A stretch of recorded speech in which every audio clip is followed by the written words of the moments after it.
बिस्मिल्लाहिर्रहमानिर्रहीम। अस्सलाम वालेकुम व्यूअर्स। आज हम खीर बना रहे हैं। बहुत आसान सी रेसिपी है। इसके लिए मैंने 1 कप चावलों को रात को भिगो दिया था और अभी इसका मैंने पानी फेंक दिया है। 1 कप चीनी है मेरे पास, 4 से 5 सब्ज़ इलायचियाँ हैं जिनको मैंने कूट लिया है और 2 टेबलस्पून के बराबर बारीक कद्दूकश किया हुआ खोपरा है। आप चाहे तो कोई और ड्राई फ्रूट, पिस्ते, बादाम भी इसमें इस्तेमाल कर सकते हैं। इसके अलावा इस रेसिपी के लिए हमें दूध की ज़रूरत होगी, तो 2 लीटर दूध मैंने लिया है जिसको मैंने बॉईल करने के लिए रखा हुआ है। जब तक दूध बॉईल होता है हम चावलों को पीस लेते हैं ब्लेंडर में। इन चावलों में से मैंने पानी निकाल दिया है।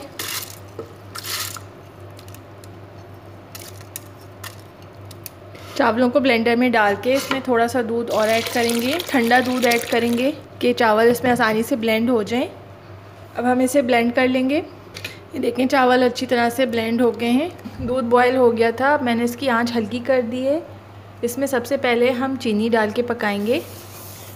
कुछ लोग चीनी आखिर में डालते हैं लेकिन उससे खीर का वो टेस्ट नहीं आ सकता, क्योंकि चीनी का अपना एक फ्लेवर होता है।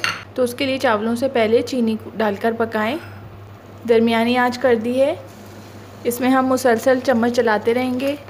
साथ ही कुटी हुई इलायचियाँ भी ऐड कर देंगे।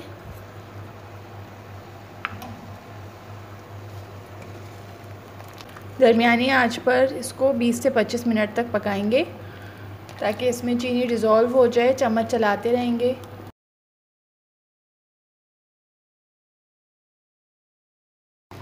बीस मिनट गुजर गए हैं। चीनी अच्छी तरह डिज़ोल्व हो गई है।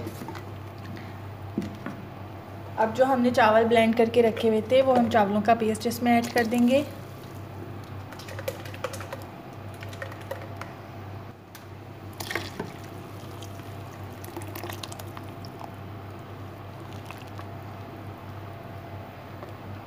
अब इसको दरमियानी आंच पर आधे घंटे तक इसी तरह पकाएंगे, चम्मच चलाते रहेंगे।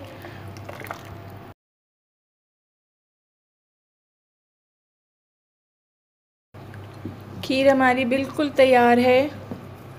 तकरीबन कोई 40 मिनट के अंदर हमारी खीर बिल्कुल तैयार हो गई है।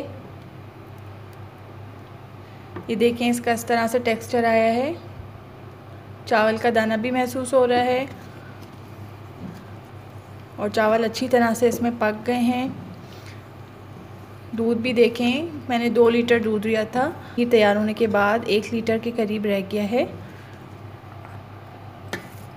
अब जो खोपरा हमने कद्दूकश किया हुआ था वो थोड़ा ऊपर से ऐड कर लेंगे। चाहे तो आप ड्राई फ्रूट्स इसी में मिक्स कर लें आखिर में, और चाहे तो ऊपर से गार्निशिंग के लिए रख लें।